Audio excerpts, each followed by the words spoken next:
Lady.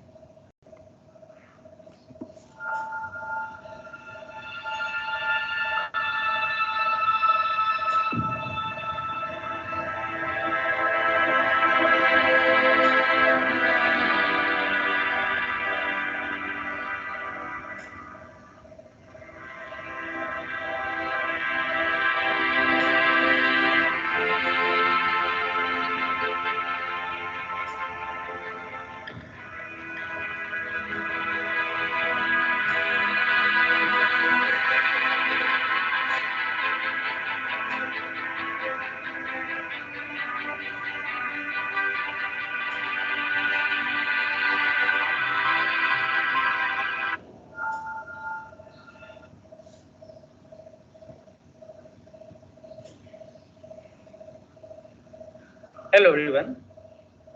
Welcome to the RV Memorial Conference on Translational Research in Medicine, TRIM 2022. Welcome to Track-3b on Biomaterials. As you know, material sciences describes usage of select material for treatment or diagnostics to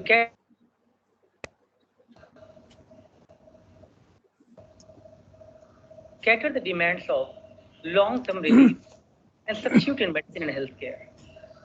Tissue engineering and artificial organs are now a reality with these biomaterials.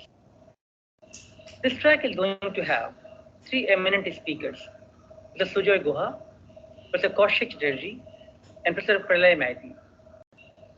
Additionally, we are also going to show you a short recorded by delivered by Professor Inti Banerjee earlier for a TED talk. We'll be also showcasing that.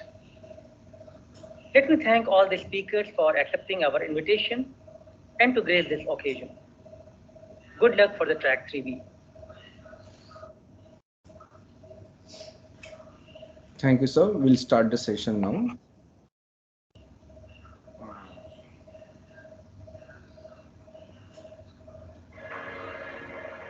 Late.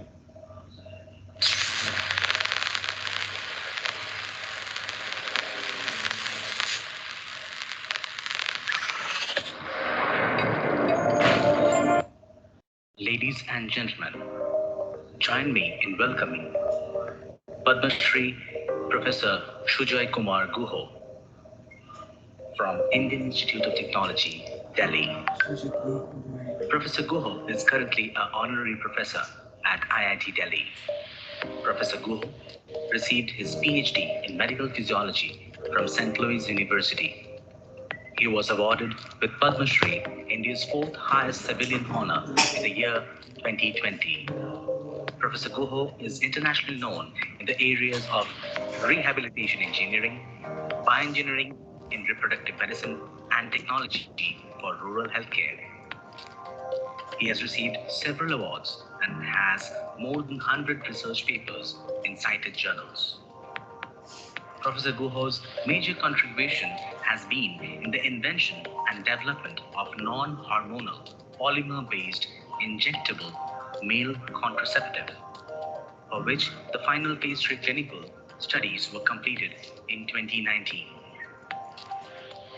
Please join me in welcoming Padma Shri Professor Sujoy Kumar Guha.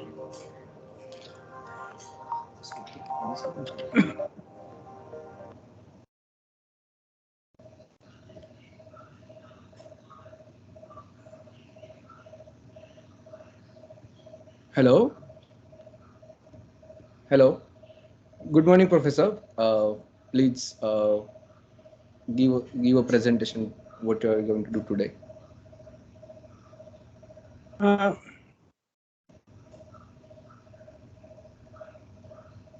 Good morning. I cannot hear you. I can hear you, Professor. I can hear you.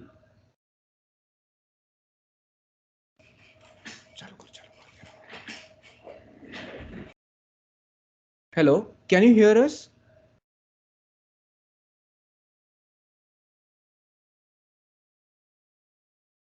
Hello. Hello. Can you hear us?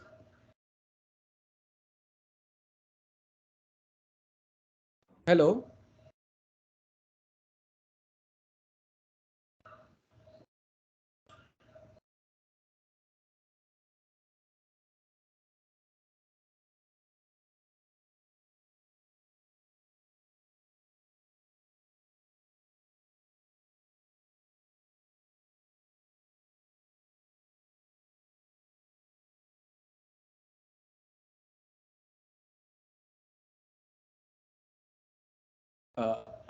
I'm sorry, we have lost Professor Guha's connection. I'm calling him and we'll try to connect back soon.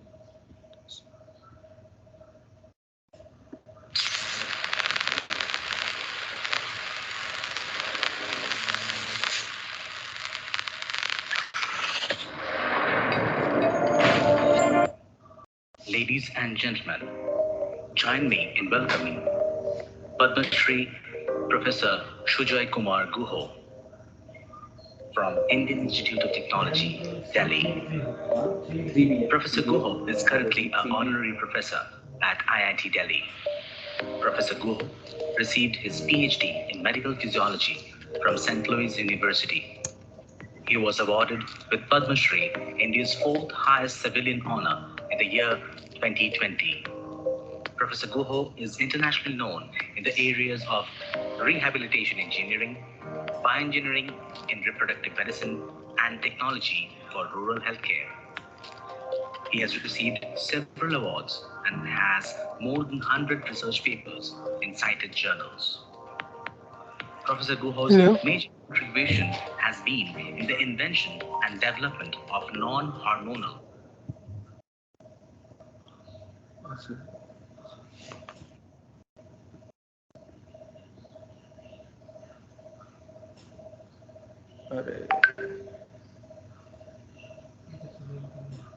Hello, Saurabh. Yeah. Yeah, I just spoke to Professor Guha on the phone and I told him to check his whether the audibility is on or not Right. and to We check I his. could hear him. I could hear him, Uh, but he couldn't hear can you us. hear me? So yeah, yeah. Um, Hello, Professor Guha. Can Rinti, you? Yes, sir. Yes, sir. Please go ahead. Please go ahead. shall I? Yes, sir. Rinti Banerjee is an academician par excellence and also a great researcher bringing technologies for the benefit of humanity. I came in touch with Rinti somewhere back in 2000 or so, when we were looking for faculty members for the School of Medical Science and Technology in IIT Kharagpur. And our search showed that Rinti was the best candidate. We did try to get her to IIT Kharagpur, School of Medical Science and Technology, but she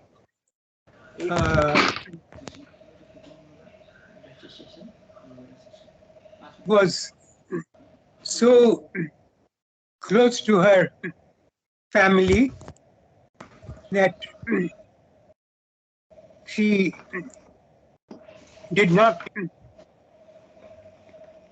take up that offer from IIT Kharagpur, but she continued having contacts.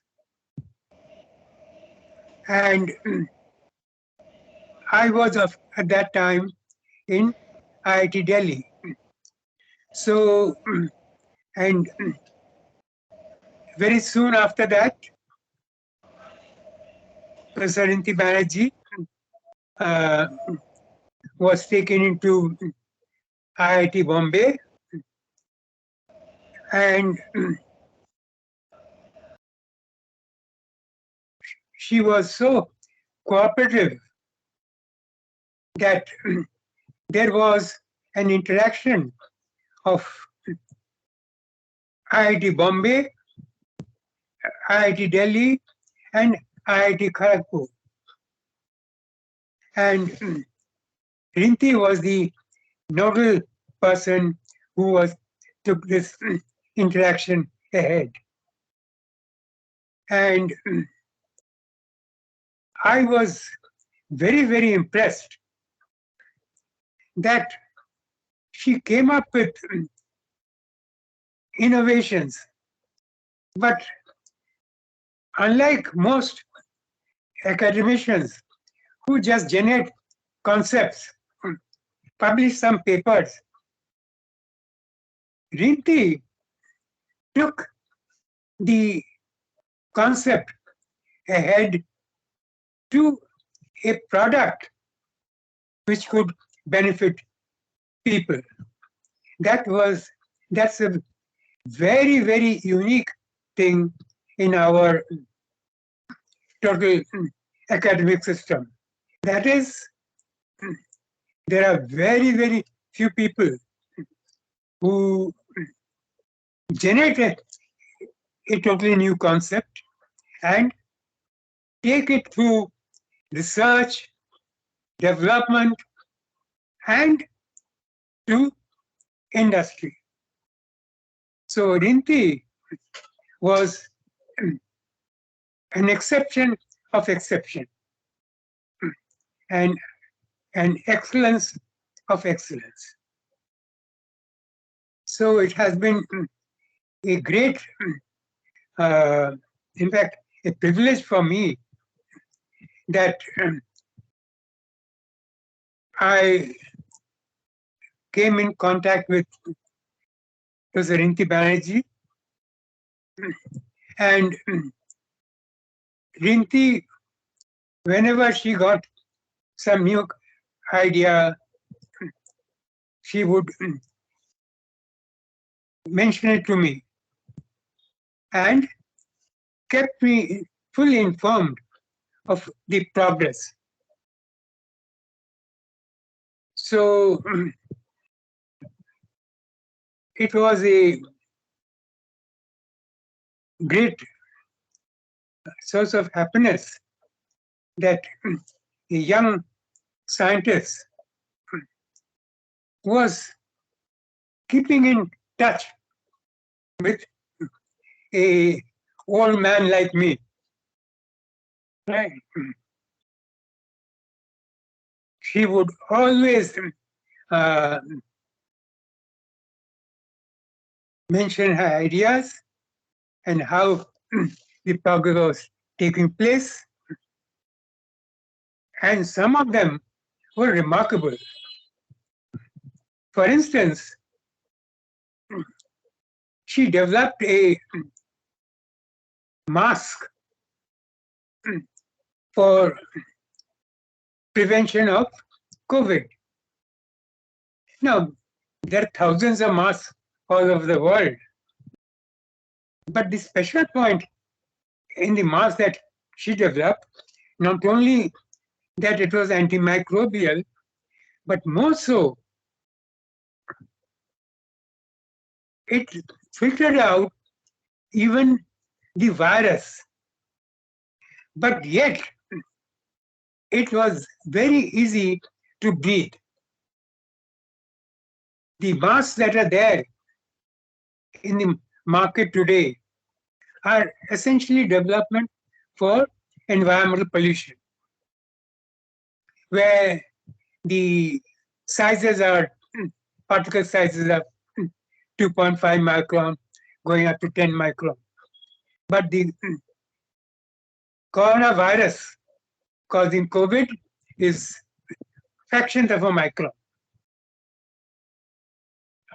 The unique mask that Rinti developed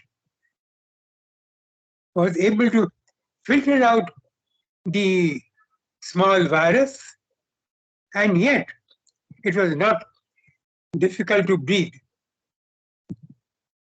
So such a combination is very, very unique, very unique.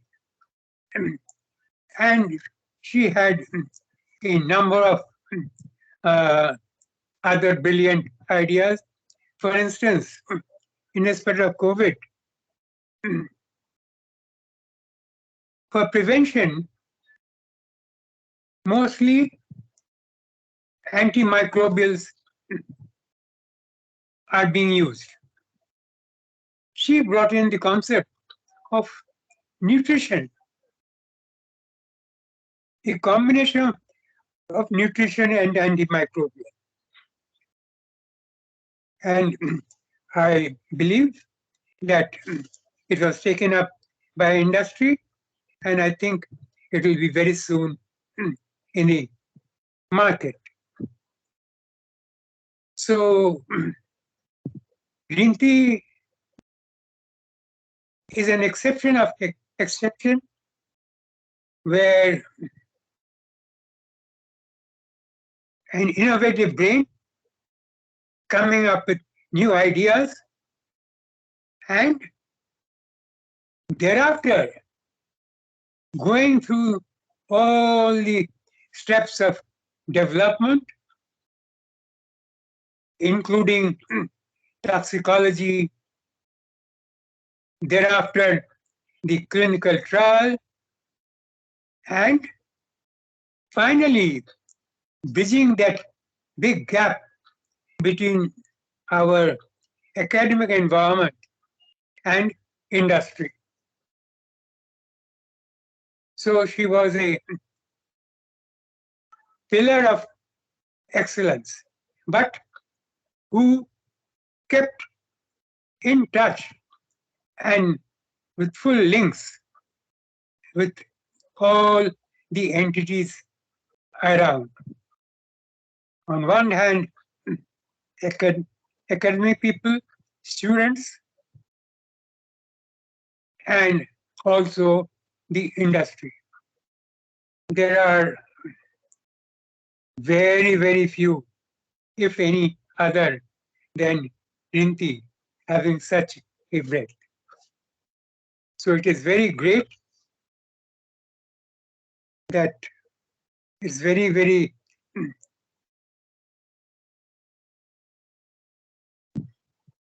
unfortunate that she is not within the midst of us, but she is. She is, and it's great that the faculty of IIT Bombay are holding this conference and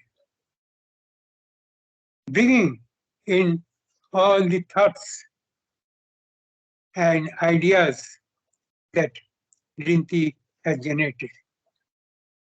Thank you very much for giving me the opportunity of interacting with the group, and my memory of Rinti continues. Thank you. Thank you, Professor Guha. Uh, it's very touching speech. We miss her actually every day in the lab, so I can completely understand what you feel right now. I would like to continue the session, so let me, if time permits, we'll see Rinti ma'am's TED talk later. Uh,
Please welcome Dr. Kaushik Chatterji, II.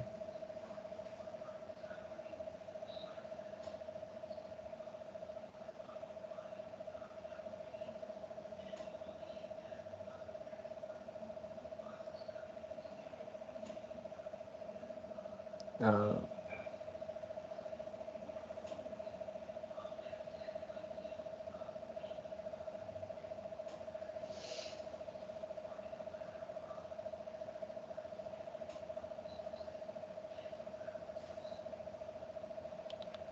uh, uh, Professor Kaushik, do you have any presentation to share or? Yes, I do. Okay. I Uh, can, yeah, I have some uh, slides. can you able to share the screen or shall I Yeah, stop my sharing and then yeah, we if you will? can, yeah, stop sharing, I'll share. Yeah, I have stopped. Please share your screen. Right, sure.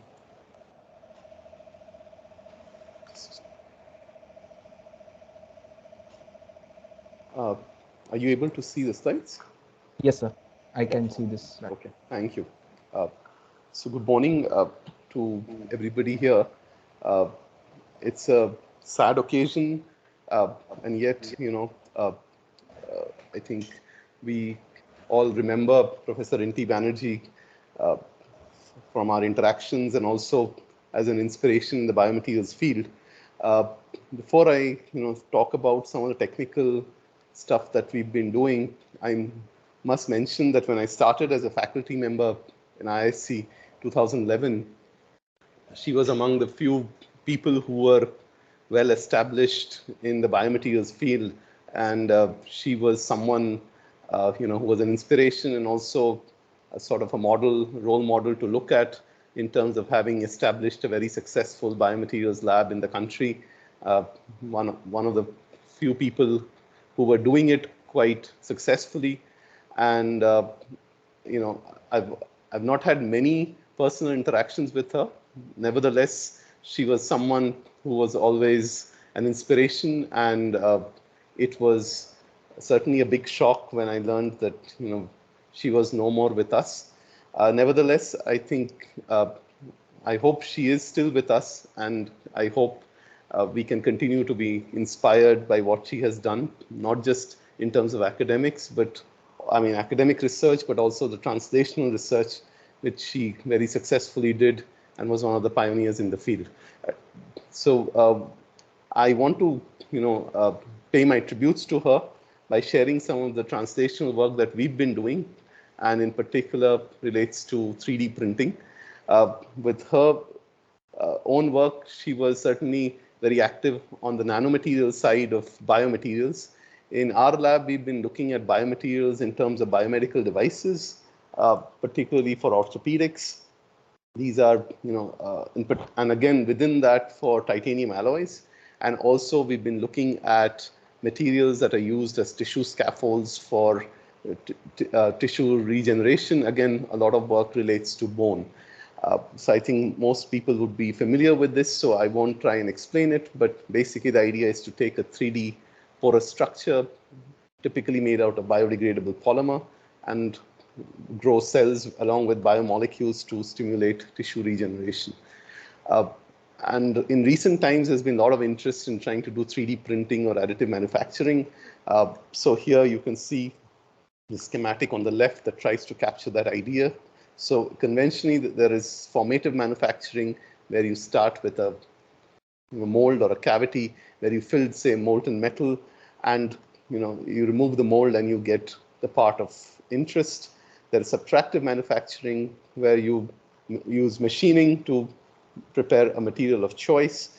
And in additive manufacturing, you deposit a material layer by layer to build up a structure or the part of interest. So additive manufacturing is basically a process where you take a 3D model and you deposit it or you prepare it layer by layer, which is in contrast to, say, subtractive manufacturing. Within additive, there are techniques which use a nozzle head or a printer head to deposit material, and those are 3D printing. So in some sense, additive manufacturing is a broader term. Nevertheless, these two terms are used interchangeably, and I'm going to do so also for my talk today.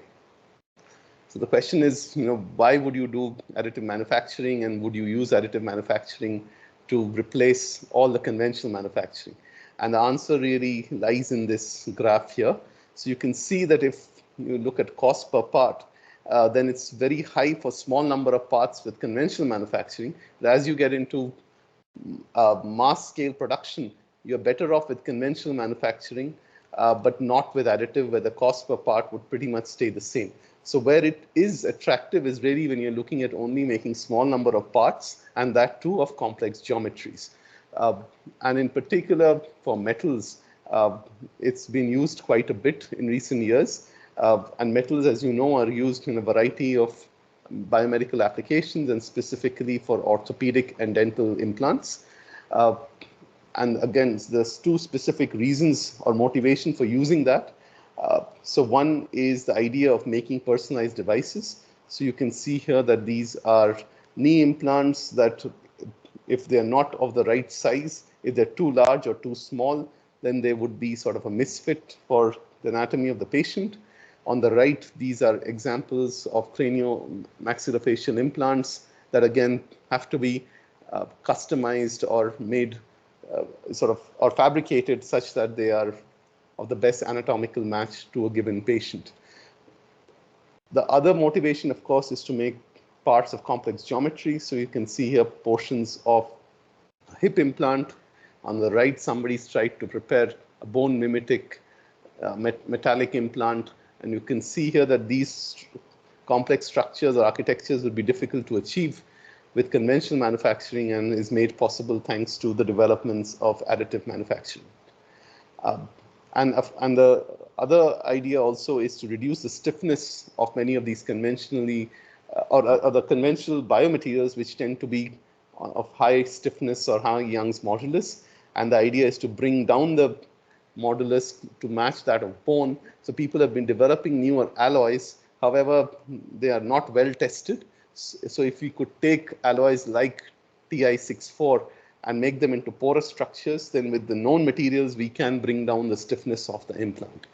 So with this sort of motivation, there's been a lot of interest in doing metal 3D printing or metal additive for preparing implants.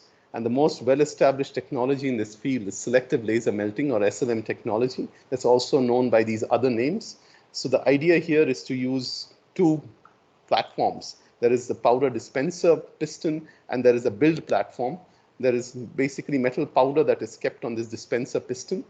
It is initially at a lower height, and it's full of powder. The build platform is on the top. There's a recoater blade which pushes a thin layer of powder on top of this build platform. There is a laser that scans selectively on the XY plane. And once that portion of the XY plane, the powders there are fused together, then this build platform comes down by a small height in the Z axis, and the powder dispenser piston is moved up. The next layer of powder is coated on this, and then again this rastering of the laser is repeated. By this way, one can build up 3D parts of interest. After it's done, you take it out, you brush off the unfused powder, and you get the part of interest, and you can do some surface finishing. Within this, titanium alloys, of course, have been of great interest, primarily because they are biocompatible, they have low density, good mechanical properties, and excellent corrosion resistance, and they've been used in a variety of applications. In our group, we started working on this technology a few years ago, and this is the work of a former master's student who looked at what would be the properties of these alloys if the same alloy that is prepared now by additive manufacturing, although conventionally this has been prepared by other fabrication techniques. So some of these typical challenges with SLM technology are the fact that you can get porosities if you don't optimize your laser parameters well, or you can get unmelted particles. These, however, can be minimized by optimizing the printing parameters. However, what you can't get rid of a solidification microstructure, which is because you're heating the material with a laser and it very rapidly cools down. And so you get a non-equilibrium microstructure, and you also get tensile residual stresses. Now, these have consequences in terms of low strength, certainly very poor ductility and toughness, and of course, poor fatigue life. So what Hrishikesh did basically was to prepare samples uh, in two directions or two build orientations, the vertical and the horizontal build. And when he looked at the microstructure, he found that there is martensitic lats here, which basically you can see here elongated needle-like crystals or grains, which are well known to impart very poor ductility and toughness to the material. So what he did next was to come up with a specific and a well-defined heat treatment schedule, which is just below what is known as a beta transist. So the titanium can exist in alpha and beta. This is just below beta, or the transition from alpha to beta. He would, in a very controlled manner, heat and cool it such that the needle-like microstructure would turn into a bimodal microstructure, which is given or is characteristically seen in the form of globularized alpha and the Widman-Satin morphology. Now, this has important consequences for the tensile properties. So you can see here that the as-printed structures in both the orientations are shown in this red and black curves, have good strength but relatively poor ductility. After the heat treatment, you can get much better ductility with small decrease in strength, but this is still comparable to what you get out of conventional manufacturing. So basically, this is a summary of what we had seen in the literature, that other people had also found very high strength of the SLM printed Ti64, but they also got poor ductility. In our case, once we did the optimized heat treatment, we did find that the ductility is much better, and therefore there's improvement in the toughness also. And this basically meant that you could print a part, do this heat treatment, and then not compromise on the mechanical properties, but get the benefit of doing near net chip manufacturing, which is what you get out of 3D printing. So next, what we did was to apply this to some model implants. In this particular case, we're looking at bone plates. So here, this is work of a current PhD student, Saurabh Gupta, and was initially started by another master's student. So here you can see that bone plates have to be sort of developed, or they have to be oftentimes deformed at the time of surgery to match the contour of a patient's specific needs and the location of the bone, because each bone would have a slightly different curvature. And of course, there's a very large market for fracture fixation devices. The idea is for very complex sort of bone plates, one could perhaps use additive manufacturing. We, of course, just as proof of principle, used a very simple design, a flat bone plate. We made this simple design here, and through a collaborator got a bunch of these bone plates printed. So you can see here a stack of bone plates that's separated by these little separators here. And then once this had been separated from each other, we did milling, and you can see after milling we have a bone plate. And here again, since it's SLM technology, what we do get is rapid solidification and therefore these martensitic lats. So here what we did basically was do the heat treatment, and again we do get this bimodal microstructure that I showed you a few slides ago. Now this is the heat treated sample. And this is wrought material. What it means is we basically took a sheet or a block of Ti64 and we cut it into the same shape and size of this bone plate by machining. And we were looking at this wrought material, and there's heat treated material, and then there's of course additively manufactured bone plate without the heat treatment. So when we compared the tensile properties, what we found, of course, not surprisingly, is that the as manufactured or the additively manufactured plate was high strength but low in terms of ductility. After we do the heat treatment in the red curve, you can see the ductility has improved quite a bit, and this curve is now very similar to what you get out of the machine part, and which demonstrates the utility of doing this kind of a heat treatment. Of course, in the body, you wouldn't have just tensile loading. You would get a more complex loading pattern. And so what we did was to do 3-point bend tests to sort of recapitulate sort of a complex loading pattern. So you can see here that an additively manufactured plate, even with slight bending, can start to crack. There is very little deflection. However, after heat treatment, it can deflect a lot before cracking shows up, and which is very similar to what you get out of wrought material. And of course, when we looked at corrosion resistance and cytocompatibility, we didn't see much of a difference. They were all behaving pretty much, very similarly. And so what the message here is that one could actually print parts to fit the patient's anatomy, but the as printed parts would have poor biomechanical properties. So one could actually do this kind of a very well-defined heat treatment so that you can overcome that limitation and have good biomechanical properties. Without compromising the biomechanical properties, you can get patient-specific implants. So more recently, we've been working with clinicians at the Sanjay Gandhi Hospital here in Bangalore. It's basically a surgeon who works on upper limb defects. And what he does for us is basically scan the defect sites, where we take the scan, we use a 3D software to design the replica of the bone plate. We use the surgical guides, and we also prepare these patient-specific implants. The bone plate is made out of Ti64, which is subjected to the heat treatment. The model and the surgical guides are 3D printed using polylactic acid. And then these are all autoclaved and sent to the hospital. And you can see here in the case of one particular patient how this implant has been put to fix this gap here at the bottom.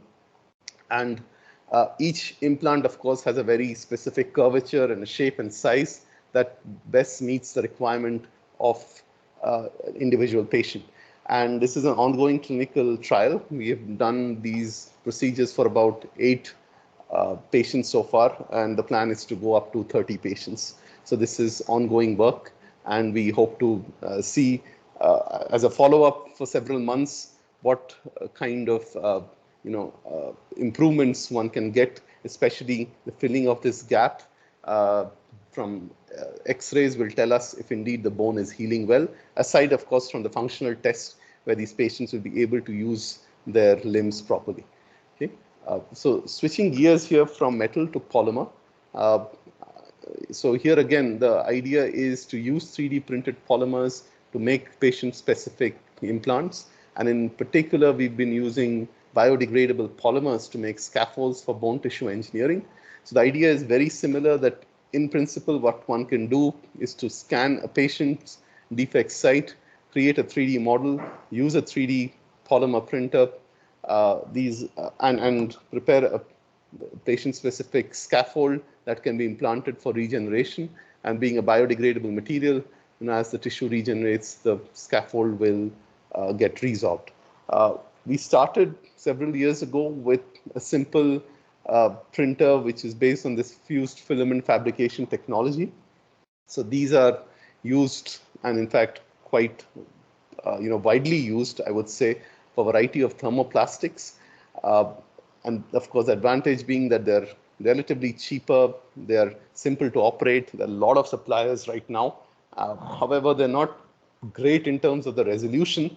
Nevertheless, they're quite appropriate for preparing these tissue scaffolds with the kind of size, shape, and architectures that we wanted.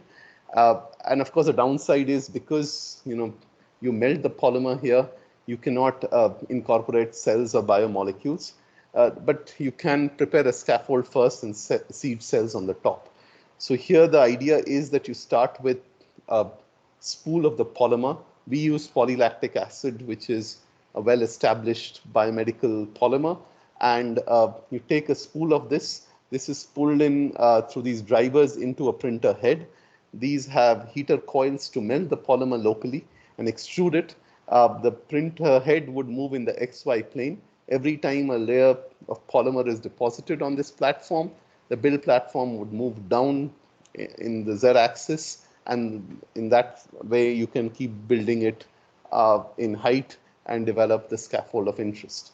So we started with this simple printer that we got from a startup company in Chennai several years ago, and initiated by a former postdoctoral fellow in the lab. So you can see here that there's a printer head that's depositing this polylactic acid scaffold, and the bottom left is the 3D model that we prepared in the software, and the one in the middle is the printed scaffold, and on the right is the X-ray image of this printed scaffold. So we had about only 3 layers, and the idea being that between the first and the second layer there is a 90-degree sort of arrangement of these struts, and of course the third layer is back to 0 degrees with respect to the bottom layer.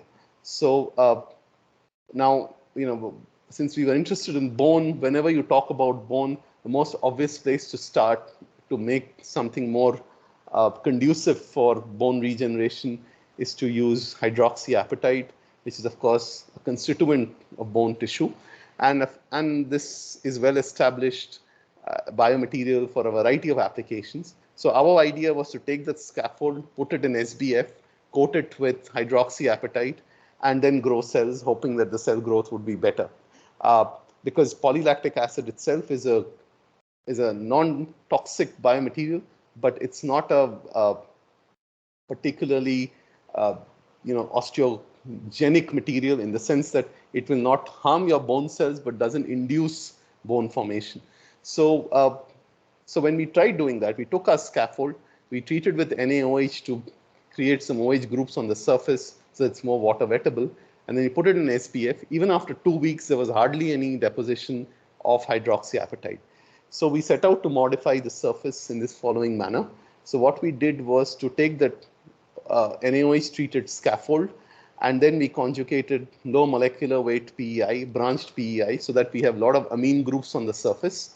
To that, we conjugated citric acid, and this was purposely chosen because citric acid is present in trace amounts in bone, and its important function is to induce formation of hydroxyapatite in bone. So when we did that and then we put it in SPF, we did find that there was some deposition of nanohydroxyapatite on the surface. So you can see here the various stages of the surface modification. So there is the NaOH treated, the PEI conjugated, after citric acid conjugation, and finally when this is put in SPF, you can see here in the bottom that there is some hydroxyapatite that has been deposited. And at low magnification, the top row, you can see the porous structure of the scaffold. And the struts are about 300 to 400 microns in thickness. And the gap between these two struts, the pore size is also approximately 400 to 500 microns. So next what we did was to take mesenchymal stem cells from the bone marrow, and we seeded them on these scaffolds as printed PLA after NaOH treatment, and this is the final surface treatment. You can see here that after 1 day of seeding the cells have started to attach on all these surfaces. However, as you go from day 1 to day 7, you can see on the PLA scaffold, the cell growth is a little slow, and on hydroxyapatite coated surface, the cell growth is really good compared to these other controls, and the struts are completely covered. And of course, you can quantify that with these assays. The other thing we wanted to see was what happens in terms of bone markers like alkaline phosphatase here in this graph in the middle. So you can see that is highest, the alk-phos expression is highest on the HAP coated surface compared to these other controls. And finally, the late marker of bone formation is calcium phosphate deposition. And this we try to stain with alizarin red, that is the dye that binds to calcium. And you can see here that the ones that had hydroxyapatite coating had the most amount of calcium phosphate in it. The ones without the hydroxyapatite were relatively lower, and that's quantified here at the bottom. So the idea here is that one could use a simple 3D printer, relatively simple one like fused filament fabrication technology, prepare patient-specific scaffolds, and after which you coat it with some bioceramics to get better cell response in terms of cell growth and osteogenesis. Since then, we've been trying this with other kinds of bioceramics. This is work of another PhD student who tried coating the surface with ceria because of its ability to scavenge ROS. And whenever the bone healing happens, there's a lot of ROS generation. And cerium oxide is an interesting material because it has this redox property where it can basically exist in +4 and +3 states. and therefore it can scavenge the ROS, and it has been used in a variety of applications like catalysis, sensors, and so on. Even in biomedical applications in last several years, people have been looking at its role as a pro-angiogenic agent, as an antibacterial agent, and so on. But there's very little work in terms of bone regeneration. And so here the idea was something similar, which is to take the PLA scaffold, uh, do the NaOH treatment, conjugate with citric acid, and now take a suspension of ceria, and that allowed the ceria to get conjugated on the surface. In the absence of the citric acid, that would not happen. And next, what we did was to characterize the surface thoroughly. And what we did find with XPS is, yes, the ceria does exist in a mix of +3 and +4 states, which was great because we wanted to see this ROS scavenging activity. So when we looked at the growth of mesenchymal stem cells on the surface, there wasn't much of a benefit with ceria coating. It was essentially the same as the NaOH treated surface. However, when it came to the ability of these scaffolds to scavenge ROS, and we did this assay to quantify that, what we found is that the one that had ceria on it was much better at scavenging ROS compared to the untreated scaffold. And so when we grew these mesenchymal stem cells on it, what we found is that there is a better osteogenesis, both in terms of alkaline phosphatase expression and mineralization on these scaffolds, which had been coated with ceria compared to the uncoated ones. And interestingly, if you look at the response of bacteria, that was, the bacterial growth was also inhibited because of the ROS scavenging activity of ceria. And that, again, is an additional benefit that you can get. And lastly, what we did was to try and probe some of the pathways that would have gotten perturbed. So we collected the RNA both from the uncoated surface or scaffold and the one that is coated with ceria. We did a lot of next-gen sequencing and then mapping to the gene ontology to identify various pathways. There were, of course, several differences in gene expression, and what did come out very interesting was there were pathways that were particularly getting perturbed related to cytokine receptors, and chemokine related pathways, which are known to affect osteogenesis. So ceria, being an ROS scavenger, could be modulating these pathways that perhaps lead to these observed changes in the cell differentiation that we see in these particular experiments. So before I end, I just want to spend the last few minutes talking about bioprinting, where, unlike thermoplastics, you take polymers that are hydrogels, and these are essentially water-swollen cross-linked polymers where you can encapsulate cells, and then you can extrude them or use these other printing technologies to essentially print materials layer by layer, but in the presence of cells and even biomolecules. So there are various technologies that are used. The most popular actually is extrusion bioprinting, where you take some sort of, again, a needle, a syringe, and you have a needle with some pneumatic system to push out this gel that is loaded with cells. This is by far the most established technology right now, and there are several labs in India and worldwide who work on this.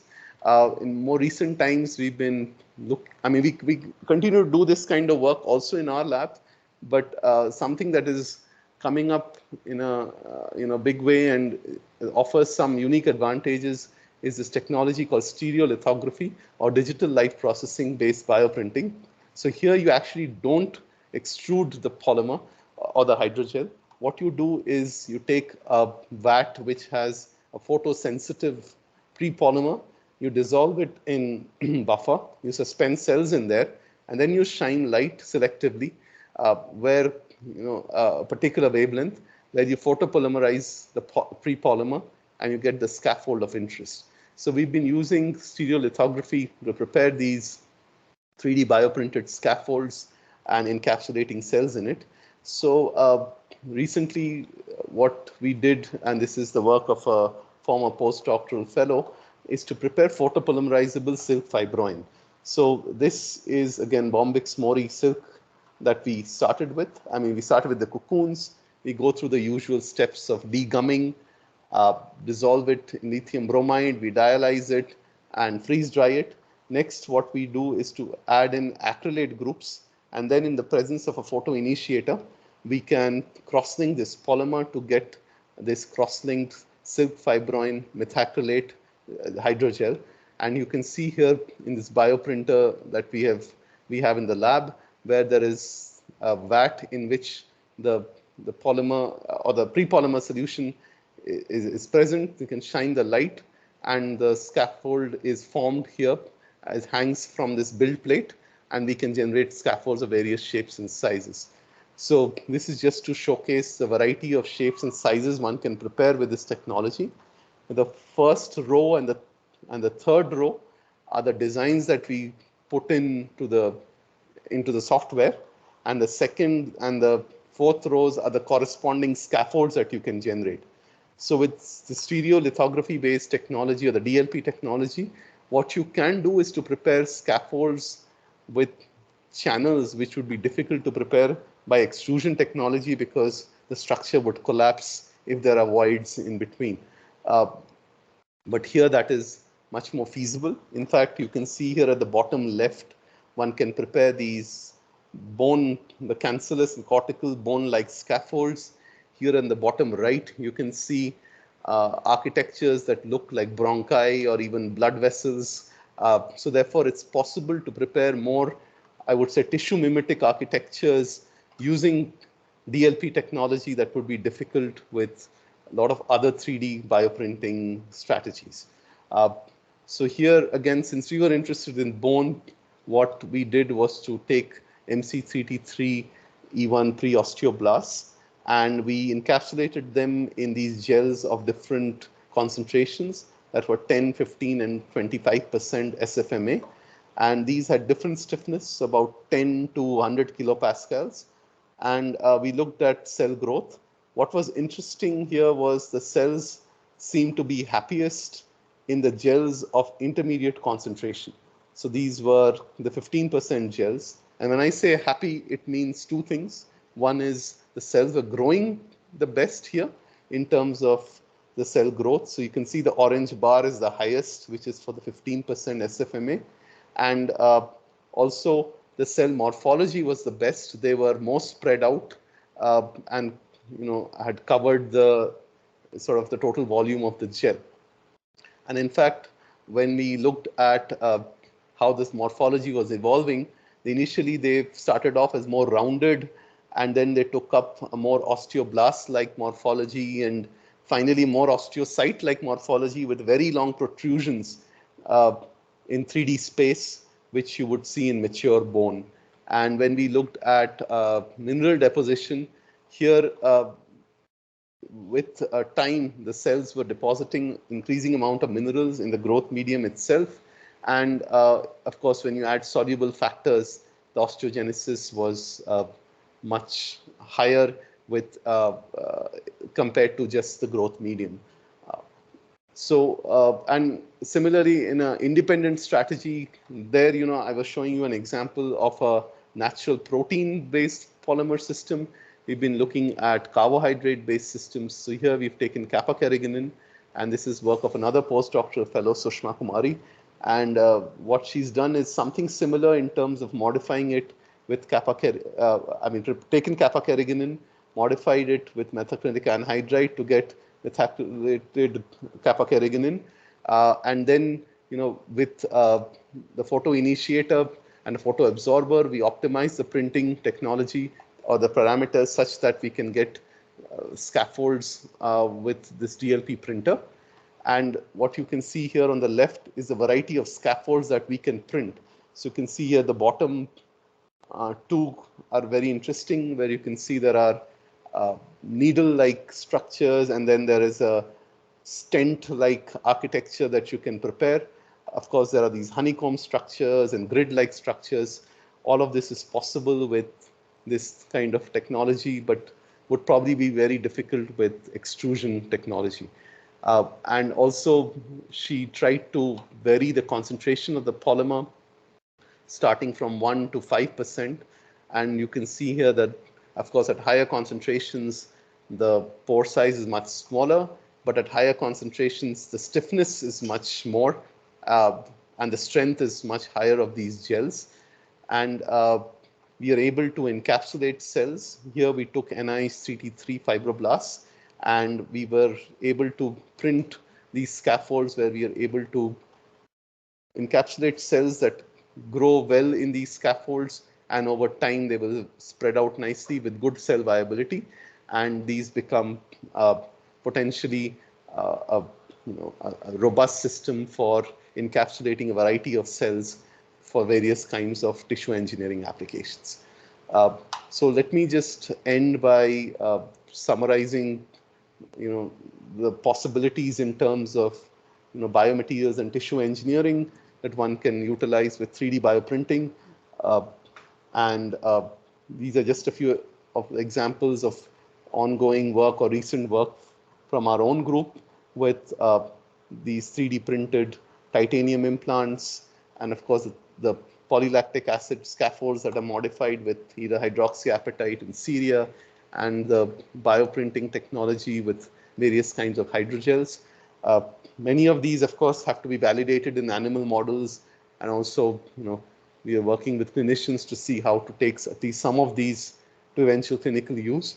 That's an ongoing effort, and the translational activities will continue in the future. And before I end, I must thank a lot of people with whom we work, both within the campus, a lot of collaborators, given the nature of our work, with a lot of other institutions within India and outside. A lot of students, postdoctoral fellows, project staff who help out with these activities. A lot of former lab members who have contributed to these efforts. And of course, very importantly, all the funding that we've received from the various government agencies to pursue our work, without which all of this would not be possible. So once again, thank you for the invitation, and I'm really grateful to the organizers for arranging for this very nice event.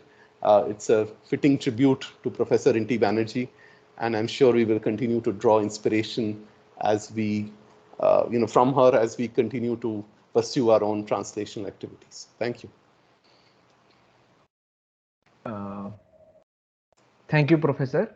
It was very informative talk, and there is a lot to learn from your talk, actually, especially to me, when I am interested in the 3D printings. For this session, I will be the moderator with Mr. Roshan Keshari. Roshan, can you please switch on your camera? If anyone has a question from the audience, please go ahead. We have almost 10 minutes to have a questions.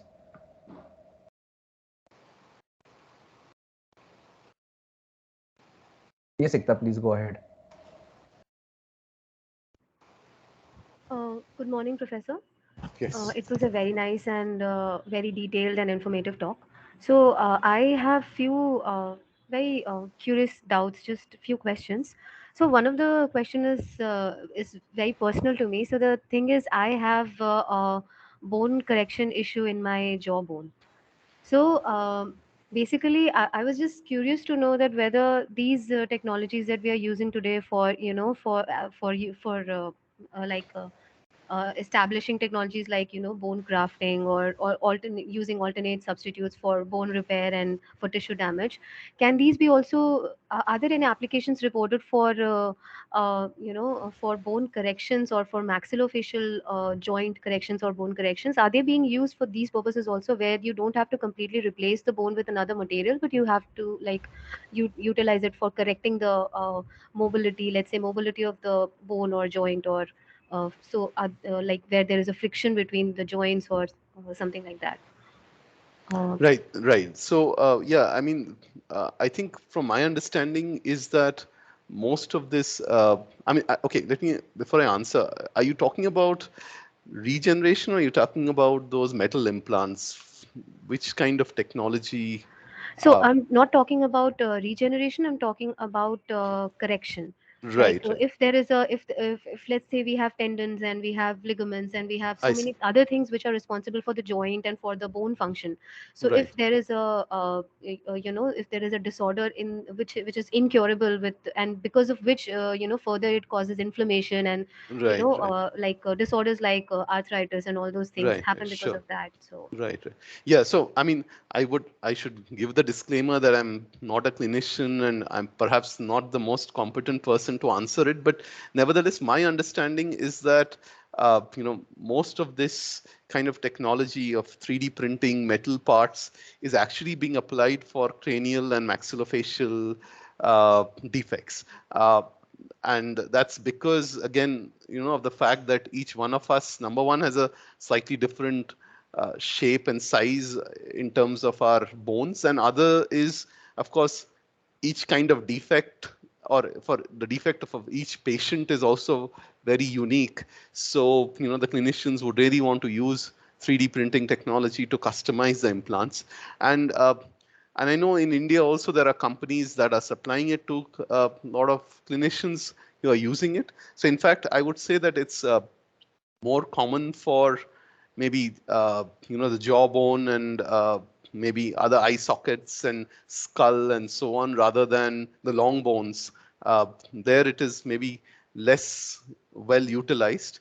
Uh, Now, whether joints are printed or not, I'm not sure, because there, you have to think in terms of wear resistance and other kinds of properties that have to be optimized. yes. So maybe I would suggest talking to some clinicians who would be the best people, but it's not unheard of, and people are certainly adopting this kind of technology, even in Indian setting, quite, I mean, it's coming up in a big way. So, like in terms of if we talk about like seeing a future in that direction, do you think these materials can also be applied in some alternate, building some alternate technologies or platforms for Yes, corrections of bones and definitely. Yeah, I think it maybe is. I mean, not today, but in the longer run? yes, yes, no, definitely. I mean, I know, like on my slide at the beginning, the one that had the skull and the implants, that is actually, a multinational company that's selling that. I don't know if they're selling it in the Indian market, but I know Yes. they've commercialized it. Uh, and there are Indian players also doing it. It depends on the surgeon, because they also have to be comfortable with this technology to be able to do it. So I think more of it is going to come for sure. There's no doubt about that. Okay. And one more question, a very quick question. So, I actually wanted to understand, like the suitability of the material that we use for bone tissue engineering. So, can you comment on the osteoinductivity of those materials? Right. Yeah. No, so I mean, again, here there are two things. There are the polymers and the metals. Uh, Now, my take on this is, there are new materials that we can develop, or we continue to develop. I mean, we meaning, I'm not saying about myself, but as a community. However, from a clinical standpoint, there are more well-established materials, and I think clinicians would be hesitant to suddenly switch over to a new material that is not well established or developed. So you may find that from a translation point of view, there are, even if Ti64 is not maybe the perfect material, or polylactic acid is not, the ideal polymer. Nevertheless, people are using that from a clinical standpoint. There'll be new polymers that people will develop that has to go through more rigorous testing. Maybe it will take many more years before they're, ready for human use. So that trade-off is always there, but Okay. I'm sure they will come up. And one last very small question. I don't know whether it's a very good question or not, but just crossed my mind always that so when we use, let's say we use entirely new material and successfully it has been implanted into a patient, and the patient goes for an X-ray. So how different? What difference do we see in the X-ray profiles when it's a natural material and a material that we might have used? Is like there is a No, difference so or yeah, no, so polymers will not show up in X-ray very well, so okay? they will typically add some additive like barium sulfate or some contrast agent, only then it will show up. Okay. Metals, of course, will have a very different atomic weight, so the X-ray will show up very nicely. So for polymers, degradable implants of any kinds, they have to be modified with typically some filler to so that you can see that and track it over time with an X-ray.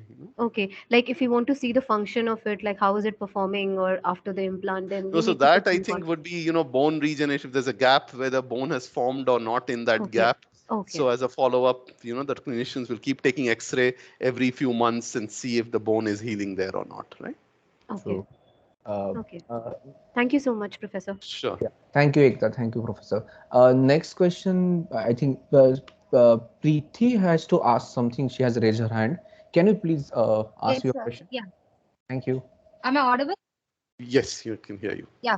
Sir, actually, good morning. I was listening to your cerium work on your presentation regarding that ROS. Like, how much ROS is do you think it is good? Because based on my experience, that there's a inverted U-shape curve. Like after a particular level of ROS, cells don't grow. So, how much ROS do you think it is okay? Oh, okay. Honestly, I don't know an answer for that.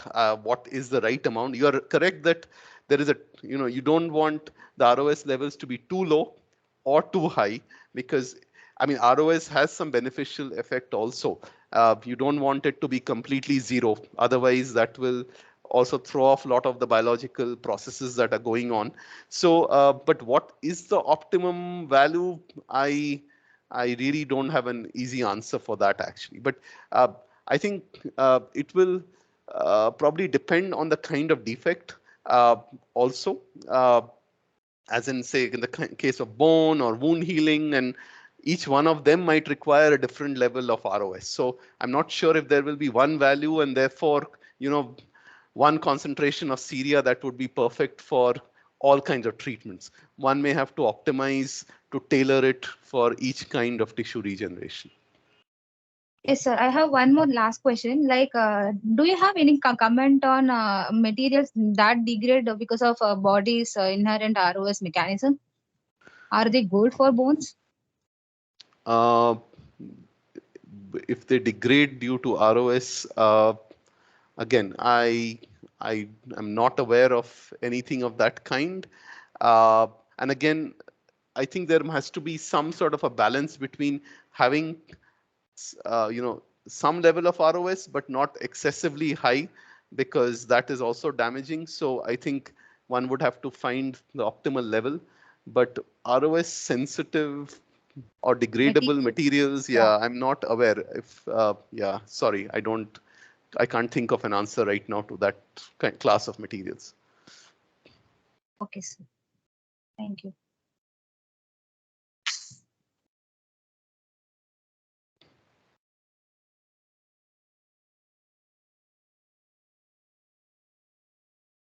Saurav, can you please unmute your mic?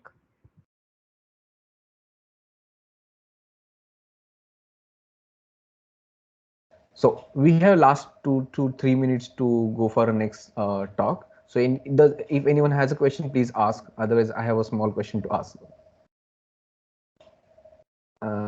Okay. So Professor, I have a very basic question. How to check a biocompatibility of the cells which we have put into the hydrogel which we are going to extrude or do further 3D printing? Because we do some processing and then we need to see whether cells are live or they are in a good physicochemical state, right? So Right. how to characterize the cells which are already into the 3D printed structures? Right. So again, there are probably a whole bunch of techniques, kind of semi-independent in some sense. So one would be, of course, the most popular one people seem to be doing is to add these two dyes, which they call a live dead stain, so that you Okay, add it and you image it to see what fractions of cells appear green. That's one. The correct. other is you can probably do one of these assays, which Alamar Blue or something, which over time, Okay. because the hydrogels are quite permeable to This type. these yeah, dyes and or the salt solution, and it will probably show a response. Now in some hydrogels, again, depending on the polymer that you selected, you could actually digest or degrade the polymer network, get the cells out, and then do flow cytometry and other things. But that Okay. is probably not possible for everything, So there again, then you have to get into specific assays, or one could collect RNA or DNA from those cells by lysing them, and then do particular, experiments for Experiments. that. Okay. Okay. Okay. Thank you. You actually Sure, answered my question to the point. Thank sure. you very much. Uh, I am also thankful for you to joining this conference and delivering a very informative talk. We'll Thank you. go to the next speaker. Thank you, Professor, again. Have a good day. Thank you. Yeah. Uh,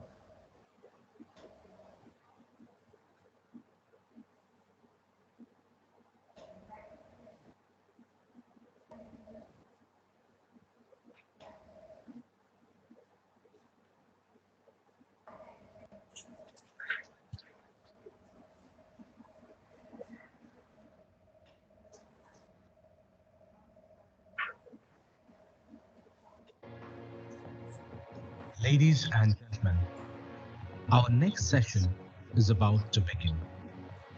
May I request you to kindly mute your microphones and wait as we prepare for the session.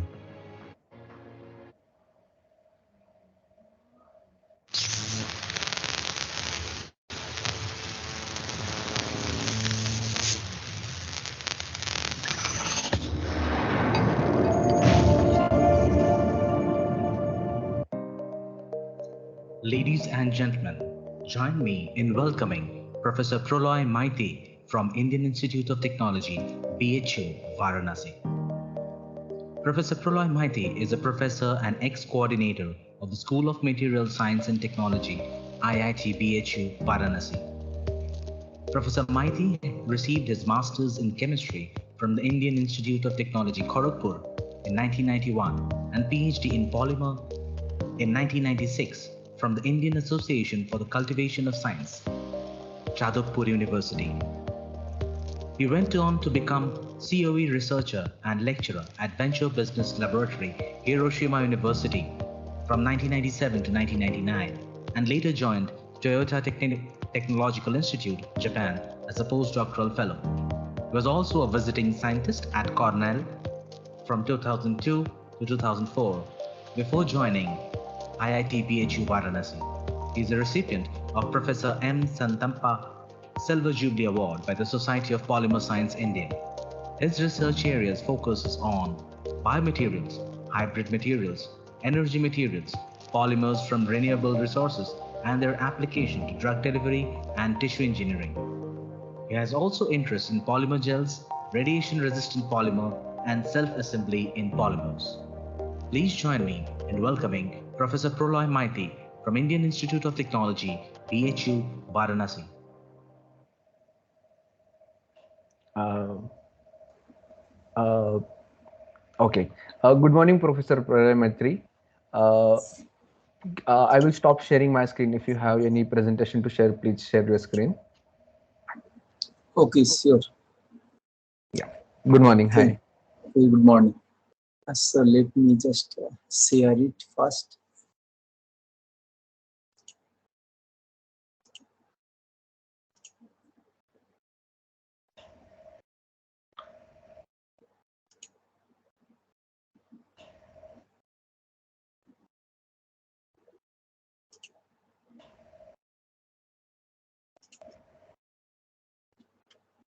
So, sorry.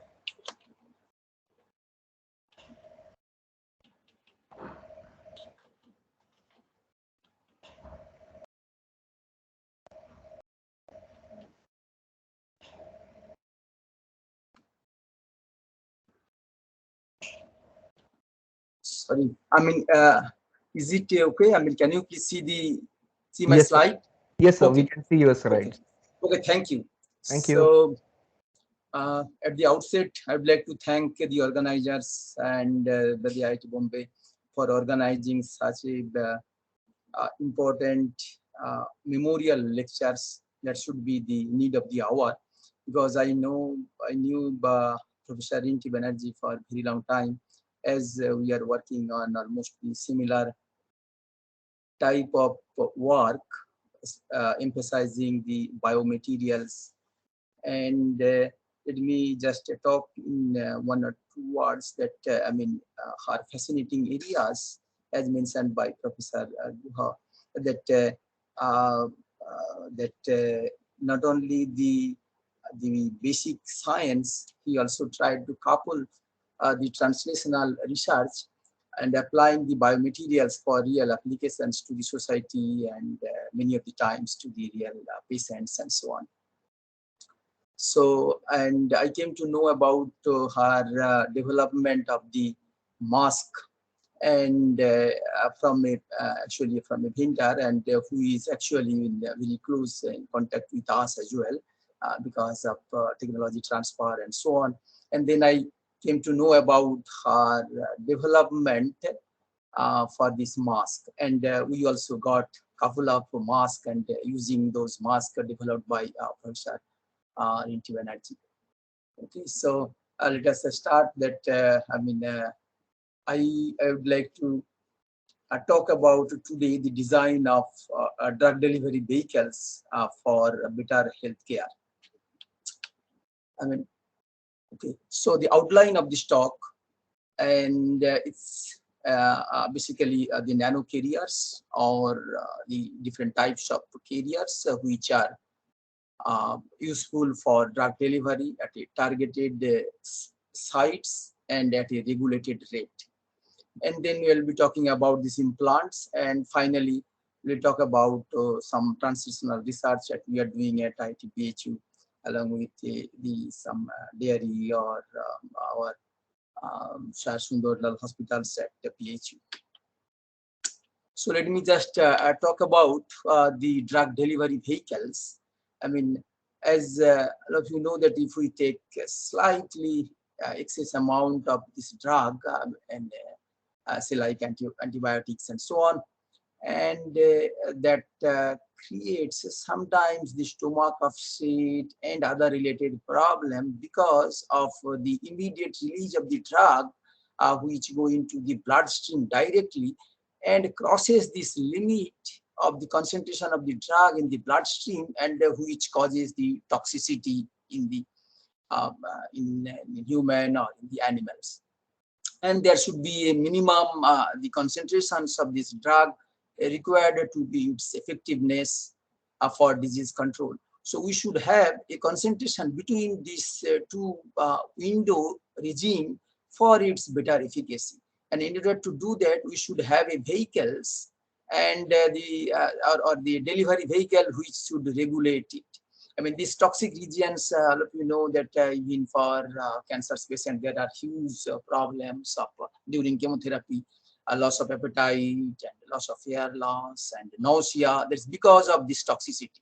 So we need to control this drug delivery rate, or the drug delivery to the bloodstream or to the cells in a regulated fashion. And for that, we need to design some of these delivery. That's what I will be talking about in this talk, that we can have many different types of the polymers, organic, inorganic nanoparticles, and using them, we can sometimes functionalize this polymer. We can generate microstructures in polymers, and polymers can be biodegraded so that they can release the drugs at a particular rates.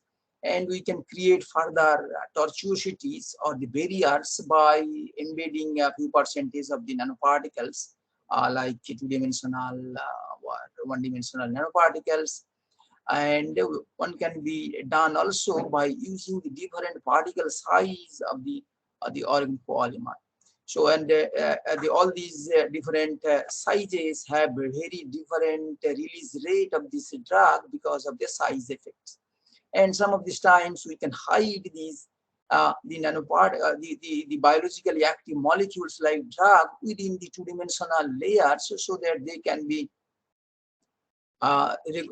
be released at a regular fashion or controlled way to better control the disease. So first I will talk about the biodegradable polymers. So this is the level of biodegradation. So if we use different nanoparticles embed into the polymer, this is a polylactic, poly PCl. And if we put some of these nanoparticles, it's organically modified layered silicates, and nearly around 4% or so, their degradation rate is very different. So we are able to control the degradation rate and evident from these SEM images. But importantly, I mean, they are the degradation rate, if we plot it like this, and they are very different by using the nanoparticles. So you'll be able to regulate this biodegradation rate, and by doing so, and we will be able to control the cumulative release of a drug in this. We have tested it in the buffer, but it can be done in these the blood streams also.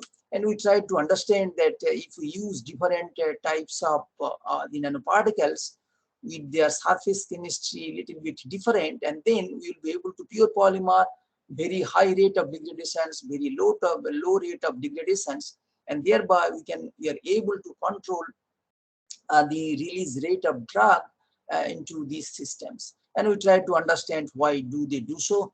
The fundamental reasons is this the pH initiatives degradations biodegradations rate, and at a different clay induces different pH into the systems, which ultimately controls the lock and key mechanisms for suitable degradations to take place using the same polymer. So nanoparticle has tremendous effects on the the drug release through biodegradations. And our next work is on these hydrogels. So hydrogels, we use some of these naturally occurring polymer like chitosans available from the streams, the crabs. And these chitosans are very much hydrophilic in nature. So they are, gel forming immediately, and we cannot use its gelation ability for practical uses. So we do some chemistry and put some of these hydrophobic components and of various length, various densities, and so on by copolymerizing with the polyurethanes at the linear chains of these molecules, and thereby we have a right kind of balance of the hydrophilic and hydrophobic balance. And then we try to understand from spectroscopic and other things. What are the implications of this? So now, so these materials can form gel after 5 minutes of its preparation. So that's the advantage. And we have a injectable gels which we can put it to any animals or any particular locations or site where the embedded drugs in the gels formed after 5 minutes of injections will be releasing the drugs at the particular locations. So it will be a targeted drug delivery. And then we have prepared the scaffolds of similar materials by just extracting these solvents from these systems. And they are now forming several pores, so which are eventually used for cell growth and other purposes. So, I mean, this is this kind of a demonstrations of this injectable hydrogel that we put these solutions here, and after 5 minutes they form gels within these the animal, the mouse, and then the next day we cut this space and we found that okay, gels is there. So now this is the injectable hydrogels is the way, and we'll be demonstrating later on that this is a very effective way for disease control, including the cancers. Especially we worked on the melanoma and the breast cancer, so that is very effective, and locally it will be affecting without affecting the other body parts of the animals. And then we have a control regulations by controlling the chemistry or the cross-linking densities or the grafting densities, or by putting some nanoparticles which should have a barrier effect and control the release of the drug. And then our next work is on the control release using the two-dimensional nanoparticles, and its typical dimensions, the lateral dimension is around 70 to 80 nanometer, and its negatively charged species. So we did some the ion exchange reactions with the anti-cancer drug like raloxifenes. So we can hide the raloxifenes within these layers of these LDH, which is called the layered double hydroxides. And we have a lot of chemistries here as well. So we change the ions, the anions or intercalating anions, nitrate, carbonate, and phosphate, depending on the charge densities, and thereby we will be able to control the amount of drug in between the layers and having the different rates of cumulative release. And this is the first release, slow release, and then this one can be applied to the disease control, like the breast cancer's model that we have done. So the advantage of this model is, if it is a pure drug and raloxifene is negatively charged species, cannot able to penetrate the cell wall, and that's what it kills only very few cells. But on the other hand, the rest of the drugs are being used at different parts of these bodies, and keeping the very damaged liver of these animals, and weight loss, huge weight loss of the animals.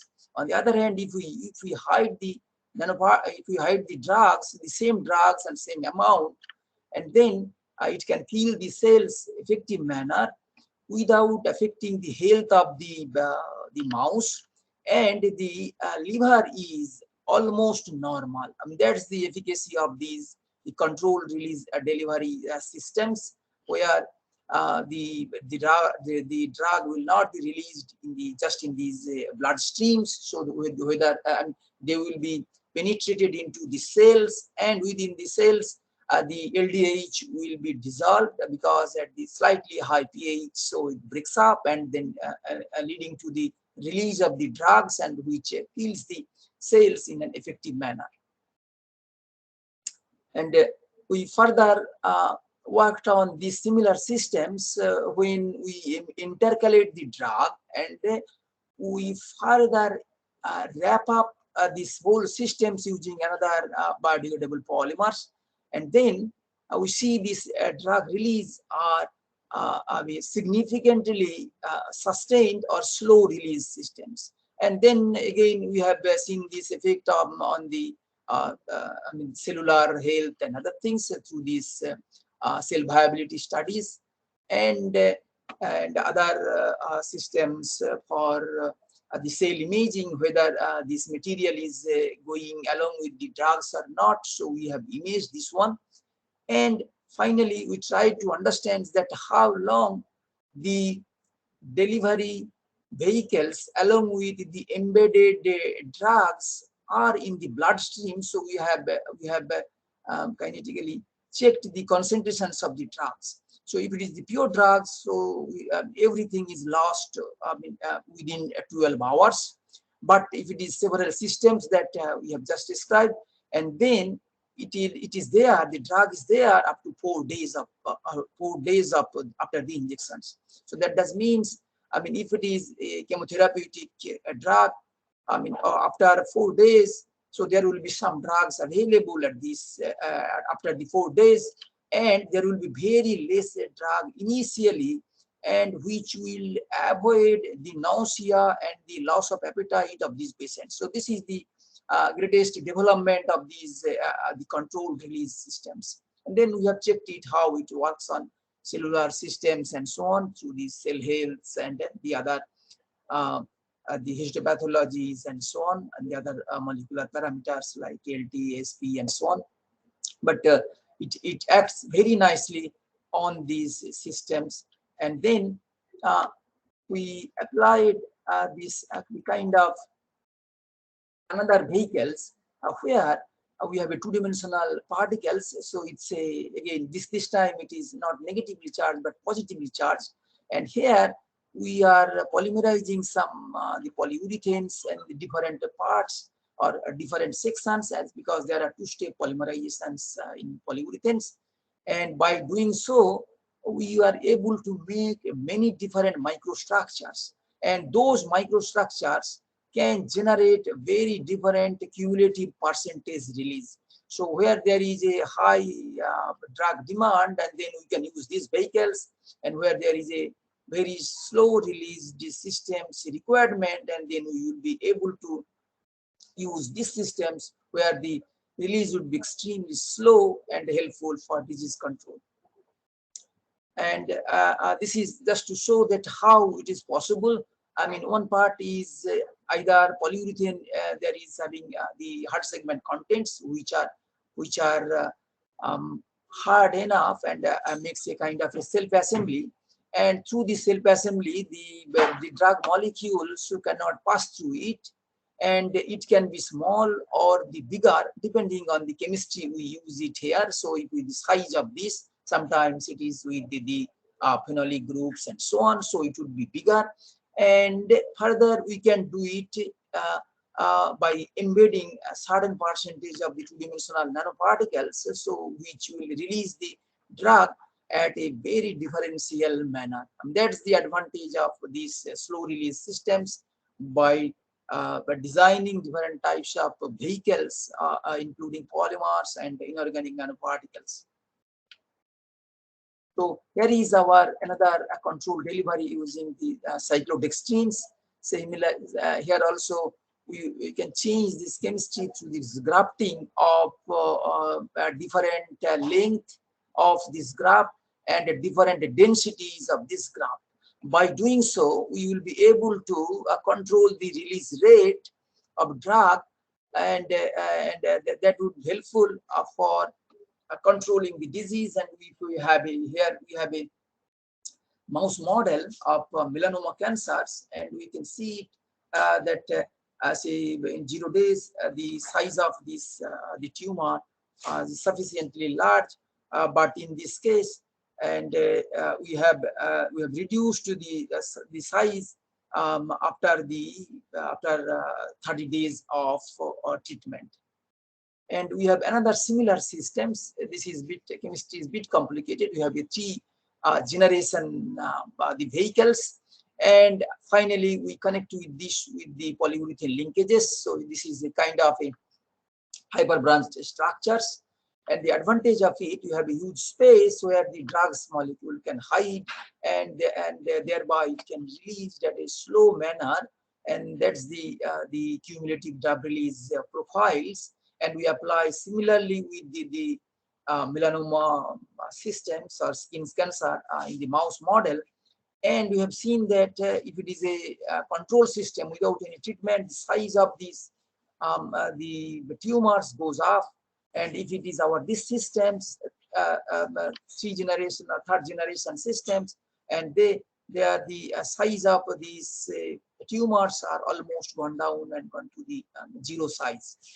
So complete cure of this. So this is a very unique system. So we are almost complete curing of these the tumors are possible, so say nearly in 30 days of time. And here also important aspects is here is a very normal liver against the damaged liver if it is the pure drugs. It is the same drugs and same concentrations of the drugs used for the comparison purposes. And then we have another systems of linear dextrins, and similar the chemistries are done to control the hydrophilic hydrophobic balance. So we have a kind of ideal release of drugs, and gradually releasing drugs in these systems are possible in using these systems, and they are very effective to control the disease. This is the size of the tumor as a function of time, and there are significant reductions of the tumors. We have checked it up to 30 days, so there are significant reductions. And it's the cytotoxicities and the histopathologies are done here. So the damaged liver using pure drug, while no such damaging of liver using our the modified the vehicles. And we also checked how much concentrations are present in the bloodstreams. So there are sufficient drugs in these systems observed even after 1 day's time. So that's the utility of this designing of these vehicles as opposed to the pure drugs, which are being now used for the treatment of cancers. And the next I will move to the implants. So we had some works on these implants. If there is a breakage in the bone, and doctors put a metallic implants just to keep hold the two broken parts together. But there is a huge frictions between the metallic implants and the bone. So that's what the surgeons put some grouting material, and the bone cement is the currently used grouting materials. But bone cement has a lot of the disadvantages. One disadvantage is generate high hits of polymerizations that goes up to 85 degrees C, and we tried to minimize it by using some nanoparticles, and these nanoparticles are actually Indian based nanoparticles, and the raw materials are available some parts of Rajasthan, and then we took help of one collaborators, and then the surface modify it, and then we apply it into the systems, same bone cements, and the advantage it reduces by more than 20-degree temperature, so where there will be very less necrosis. But the advantage of these systems is we measured through this MTS systems, we applied some, so this is this implant actually, this is our metallic implants on an actual the bones. And then we applied MTS systems to understand the mechanical strength, its static strength, and other things. So pure bone, I mean, it withstand only very less number of cycles under 3.5 kilonewtons. So 2 kilonewton is the normal human beings get cycles the force. So we used almost double than that. And then we found that, okay, I mean, if we put the conventional composites and our Indian-based composites, so Indian-based composites are very nice, and the stabilities are very good, and so doctors can have the second surgery to remove the implants, say after 5 or 10 years of time, when everything will be normal for these patients, as opposed to the usual convention is to do the second surgery within the 2 years of time. And we try to understand these regimes, basically this morphology driven phenomena induced by the nanoparticles. And then we put some of the bone healing using the similar materials, and we make a boards of around 5 millimeter size, and we put our the implants. So the control takes around, without any treatment, it takes, I mean, it heals in 90 days or 3 months time. And the current method is the bone cement being used by the surgeons. So that takes around 60 days time to heal. And this is the imported clay, and which actually aggravate the problem because of the infections caused by these nanoparticles. So infections are shown here in this histopathology also. But interestingly, if we put the Indian nanoparticles, and the healing is very fast, and within 30 days, complete healing takes place, and we can see this new bone formations using this Indian-based clay. And we try to understand that what's the great thing in this Indian clay, and we analyze this part, and Indian clay is mostly the irons. That's the case for our most of the drinking waters and so on, where irons are large and magnesium is less. So we mimic these chemical compositions, and we found that our Indian clay systems, their cell viabilities are very nice, as opposed to this imported clay, where 2.5% is the magnesium and less 2.5% is the irons, and that damage actually, because of the magnesium mostly and less iron, kills some of these cells. That's the reason behind the very high the healing rate of the bones. And then we have tried to put another orthopedic infections using the staphylococcus, and we use some vancomycins to put in some the implants here.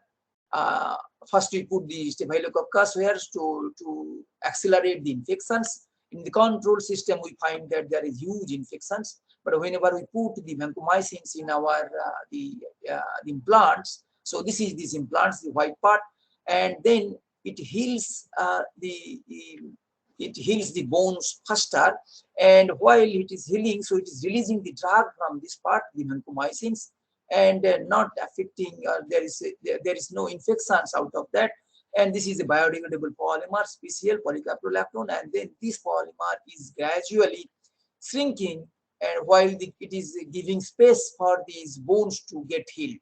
That's what we find, that nice healing is taking place as opposed to the huge infections caused by the staphylococcus in these control systems. And we try to find out that how fast and how slow the biodegradable implants vanishes from the system. So we have a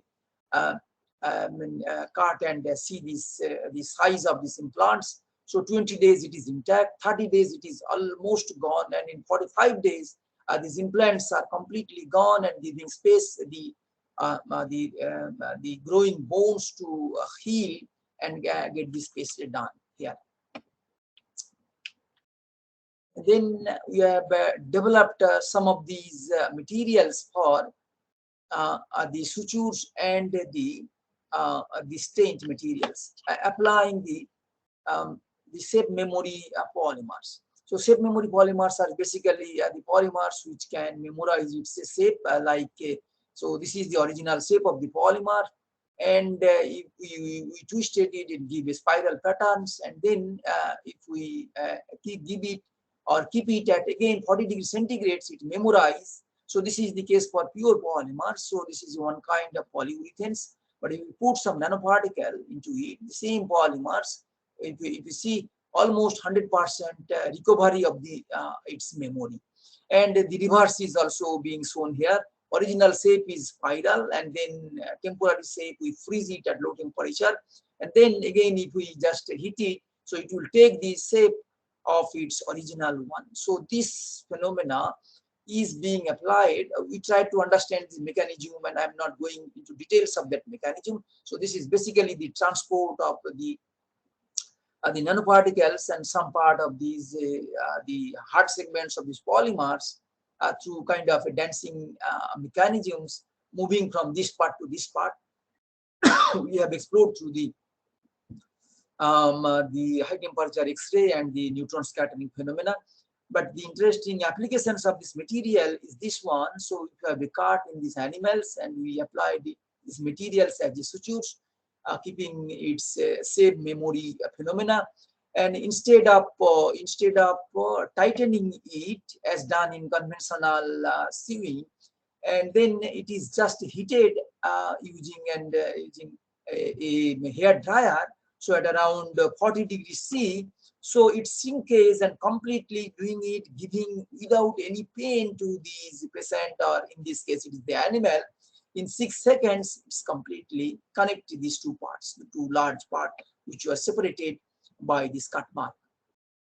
And the same phenomena is being applied to the stained application. So we have a cylindrical a tube, and we put our the shape memory, the composites here.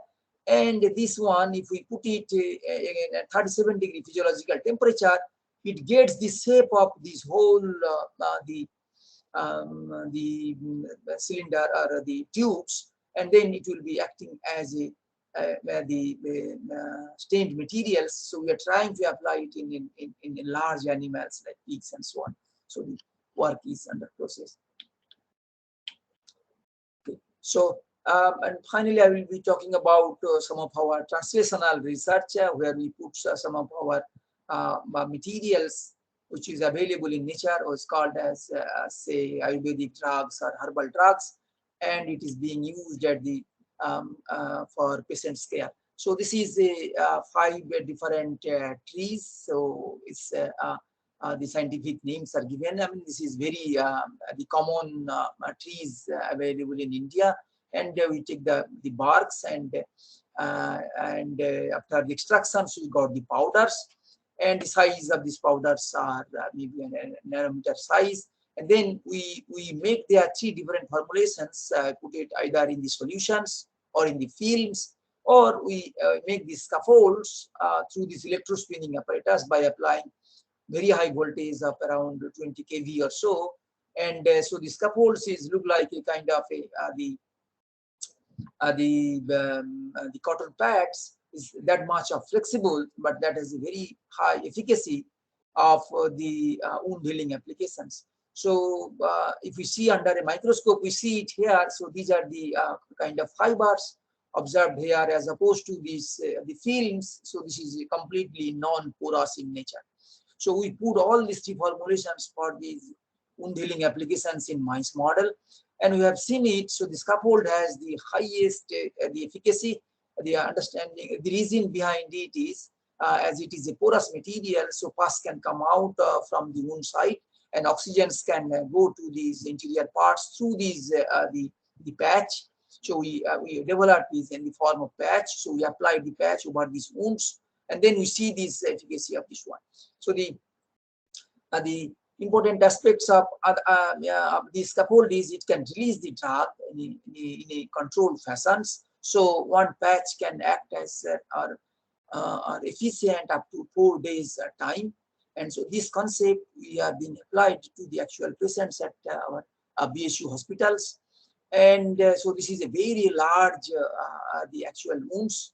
So it's scary actually to see this. The size is often more than 6 inches. And we took help of one very renowned surgeons from the BHU, Professor Sahu. So he did all these experiments to this the clinical trial for us, and then they heals at around 57 days time. And the films also after putting these films on this one, it looks like this, and the scaffolds is a kind of a cotton pad, and then it's very flexible, and to the patients has a lot of compliance using it, and absolutely no problem. They did not make any complaints to the Professor Sahu who applied it, and so they are amazingly work on these systems. And let me just tell you, I mean, many of these patients tried with several English medicines and they did not work well. So we filed this patent, and we have several clinical trial at different parts of this country. One is in Sri Ravi Shankar's hospital at Bangalore, and they have a very different, for some reasons I'm not showing this data, and they have a very interesting phenomena. They have one person is having two separate wounds. So we applied only one wounds, and that gets healed. The other end which was not treated, so that remains as it is. So that's the efficacy of the scaffolds that we developed. And some parts in Uttarakhand also, one trial is going on using these same materials. And then I mean, we try to understand scientifically how they are effective through the cellular structures.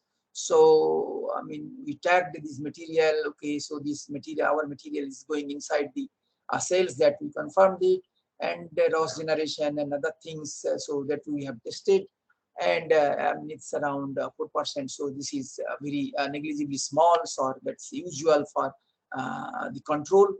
And we tried to apply it in say diabetic controlled experiments using these mice.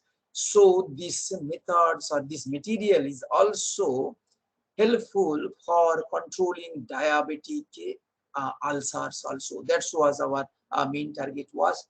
And in order to do that, and we had expressions, some of these proteins and other things to understand that how effective it is at the molecular level.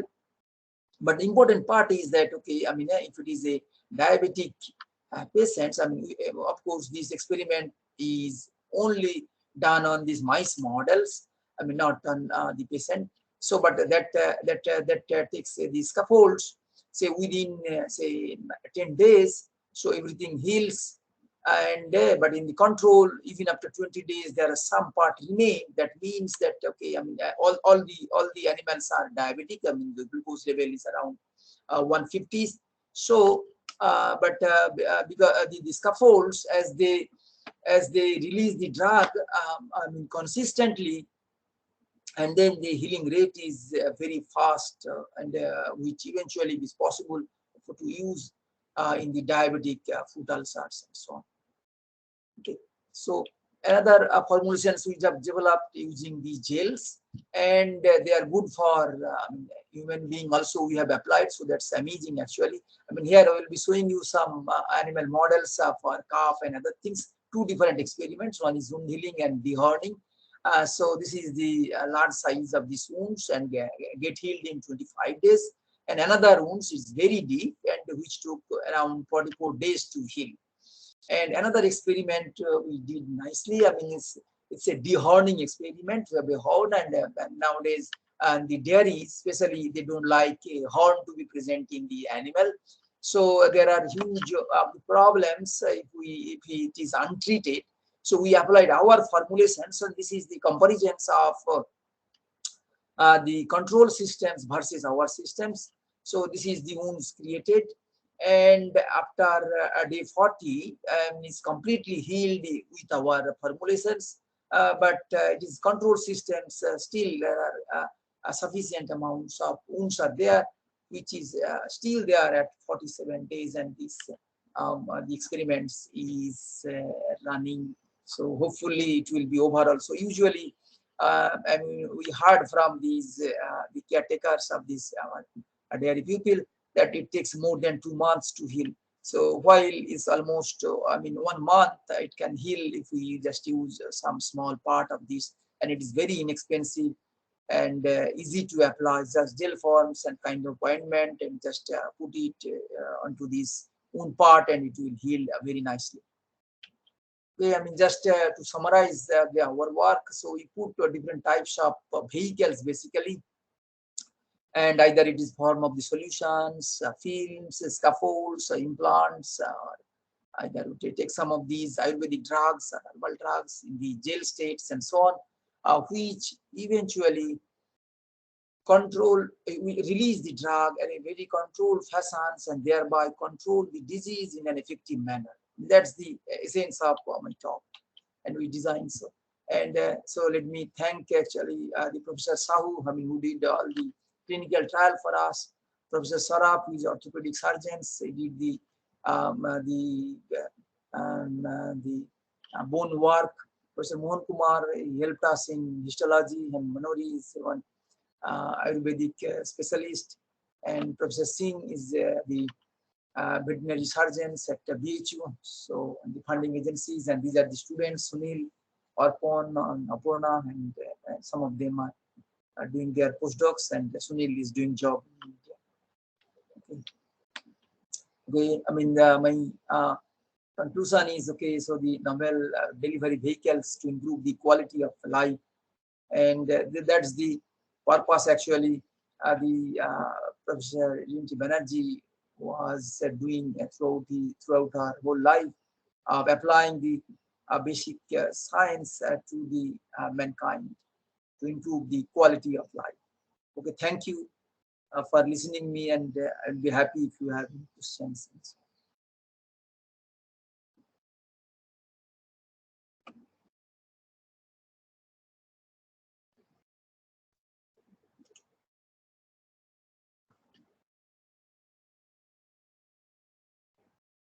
Okay, probably you are mute.